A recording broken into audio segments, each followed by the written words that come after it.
चावल का दाना। एक भिखारी एक दिन सुबह अपने घर के बाहर निकलता है। त्योहार का दिन था। उसे गांव में बहुत भिक्षा मिलने की संभावना दिख रही थी। वो अपनी झोली में थोड़े से चावल के दाने डालकर बाहर आ जाता है। चावल के दाने उसने डाल लिए थे अपनी झोली में, क्योंकि झोली अगर भरी दिखाई पड़े तो देखने वाले को आसानी हो जाती है। उसे लगता है कि किसी और ने भी दिया है। सूरज निकलने के करीब था। मार्ग पर आते ही सामने से राजा का रथ आया हुआ था। भिखारी सोचता है आज राजा से अच्छी भीख मिल जाएगी। राजा का रथ उसके पास आकर रुक जाता है। भिखारी सोचने लगता है, धन्य है मेरा भाग्य, आज तक कभी राजा से भिक्षा नहीं मांग पाया, क्योंकि द्वारपाल बाहर से ही लौटा देते हैं। आज राजा स्वयं मेरे सामने आके खड़ा हो गया है। भिखारी अभी सोच ही रहा था कि अचानक राजा उसके सामने एक याचक की भांति खड़ा हो जाता है और उससे भिक्षा देने की मांग करने लगता है। राजा कहता है, आज देश पर बहुत बड़ा संकट आया हुआ है। ज्योतिषियों ने कहा है कि इस संकट से उबरने के लिए यदि मैं अपना सब कुछ त्याग कर एक याचक की भांति भिक्षा ग्रहण करके लाऊंगा, तभी इसका उपाय संभव है। तुम आज मुझे पहले आदमी मिले हो, इसलिए मैं तुमसे भिक्षा की मांग कर रहा हूँ। यदि तुमने मना कर दिया तो देश का संकट टल नहीं पाएगा, इसलिए तुम मुझे भिक्षा में कुछ भी दे दो। भिखारी तो सारा जीवन मांगता ही आया था, कभी देने के लिए उसका हाथ उठा ही नहीं था।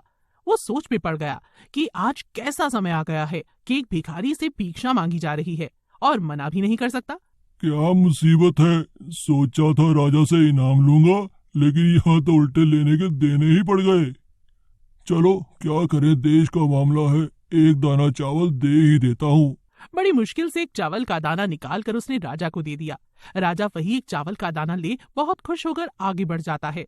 सबने उस राजा को बढ़ चढ़ कर भिक्षा दी, परंतु भिखारी को चावल के दाने के जाने का भी बहुत ज्यादा गम सता रहा था। जैसे तैसे वो शाम को घर आ जाता है।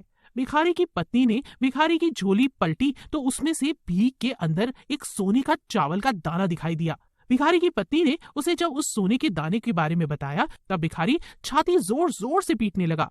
अरे मेरी फूटी किस्मत, मैंने राजा को और कुछ क्यों नहीं दिया, राजा को सारे चावल के दाने क्यों नहीं दे दिए। अगर मैं राजा को सब दे देता तो सारा सोने का हो जाता। हे प्रभु, मैंने ये क्या कर दिया, अपने पैरों पर खुद ही कुल्हाड़ी मार दी। भगवान, आप रो क्यों रहे हो जी? भिखारी सारी बात अपनी पत्नी को बताता है। तब उसकी पत्नी कहती है, तुम्हें पता नहीं कि जो दान हम देते हैं वही हमारे लिए स्वर्ण है। जो हम इकट्ठा कर लेते हैं वो सदा के लिए मिट्टी हो जाता है। तुम ठीक कह रही हो, आज से मैं भीख मांगना छोड़ दूंगा और मेहनत मजदूरी करके कमाऊंगा और साथ ही दान पुण्य भी करूंगा। उस दिन से उस भिखारी ने भिक्षा मांगनी छोड़ दी और मेहनत करके अपना और अपने परिवार का भरण पोषण करने लगा। जिसने सदा दूसरों के आगे हाथ फैलाया, भीख मांगी, अब खुले हाथों से दान पुण्य करने लगा था। धीरे धीरे उसके दिन भी बदलने लगे। जो लोग सदा उससे दूरी बनाकर रखते थे सब उसके समीप आ गए। भिखारी की जगह अब उसे लोग दानी के नाम से जानने लगे। जिस इंसान की प्रवृत्ति देने की होती है उसे कभी किसी चीज की कमी नहीं होती, और जो हमेशा लेने की नियत रखता है उसका कभी पूरा ही नहीं पड़ता।